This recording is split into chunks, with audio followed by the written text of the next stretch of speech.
Partai Demokrat terbelah dua atau hanya satu yang benar yang telah melaksanakan KLB yang katanya dilakukan oleh kader-kader yang telah dipecat oleh Partai Demokrat yang katanya syaratnya jadi pemimpin kartu anggota partai harus sudah 5 tahun keanggotaannya. Ternyata katanya yang menjabat sekarang belum sampai 5 tahun. Sang mayor udah bisa jadi ketua partai milik keluarga mantan presiden tersebut. Wis, pokoknya kali ini kita diskusi banyak katanya aja. Lah, gua nggak ngerti juga asal muasalnya dan politik beginian harus diperdalam lebih jauh lagi. Seru sih sebenarnya melihat dua jenderal bermanuver kali ini. Jenderal KSP melakukan serangan yang tak terbaca oleh jenderal pemilik partai. Tahu-tahu KLB dan sang mayor hanya bisa melakukan jumpa pers. Hanya itu yang dia bisa lakukan. Nggak ada manuver sebelumnya. Nggak ada penghalangan massa. Nggak ada pembangunan opini di media massa. Tidak menggunakan kekuatan tekan. Katanya dia populer atau kader pada nggak dapat jatah kelamaan berdiri posisinya di luar circle pemerintahan. Pada lapar kadernya dan tidak terasa oleh sang mayor karena dia kenyang. Sang mayor juga sering dikatakan tidak cukup waktu untuk ketemu kader-kadernya sendiri. Kemana-mana dirinya tak tersentuh, terlalu berjarak dengan kadernya. Sering tutup pintu, kader lapar deh jadinya. Lapar perhatian, jangan tanya lapar kantongnya. Itu gosip disebarkan dari sisi jenderal. Atau beneran kita juga nggak tahu. Lalu mayor minta bantuan lagi ke Pak Jokowi. Catatan, sekali lagi minta tolong untuk memilih Demokrat KLB atau Demokrat SBY. Sebentar Mas Mayor, presiden ini bisa apa? Presiden tidak boleh masuk ke partai-partai. Presiden itu mandataris MPR,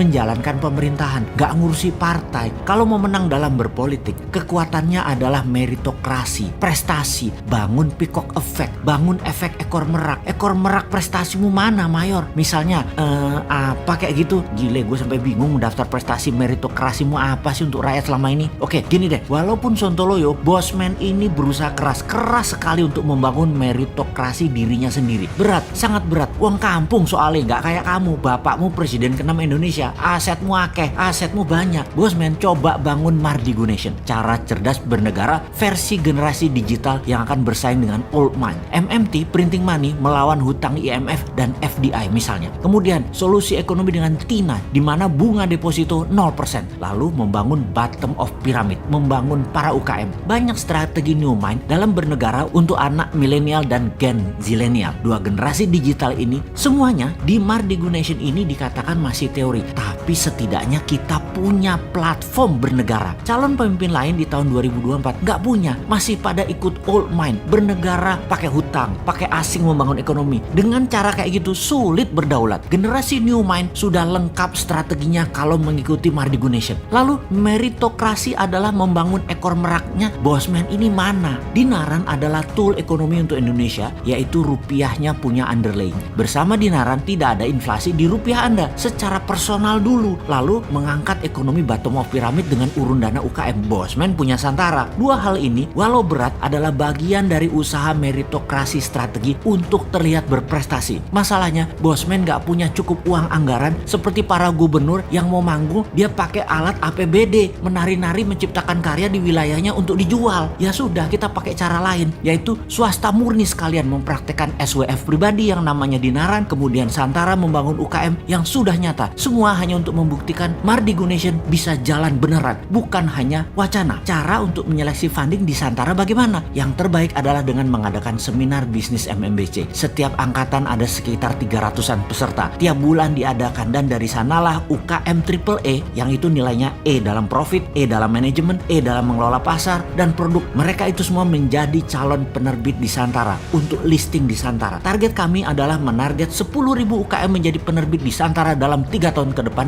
dan menarget investor receh urun dana. Mulai dari dana ratusan ribu rupiah, 2 atau 5 jutaan berurun dana membantu UKM scale up. Ini akan membuka lowongan 200.000 tenaga kerja baru tercipta dari strategi ini. Sebenarnya kasihan ini Bosman yang merangkak berat untuk mengangkat ekonomi bottom of pyramid tanpa modal jabatan, tanpa modal anak orang kaya, tanpa modal politik. Banyak haternya lagi yang anti new mind, tapi tetap optimis, tetap semangat karena punya modal lain yang lebih jujur. Modalnya saudara setanah air yang percaya kekuatan gotong royong bisa menyelesaikan lemahnya bernegara dan lemahnya ekonomi secara bersama-sama agar Indonesia berdaulat.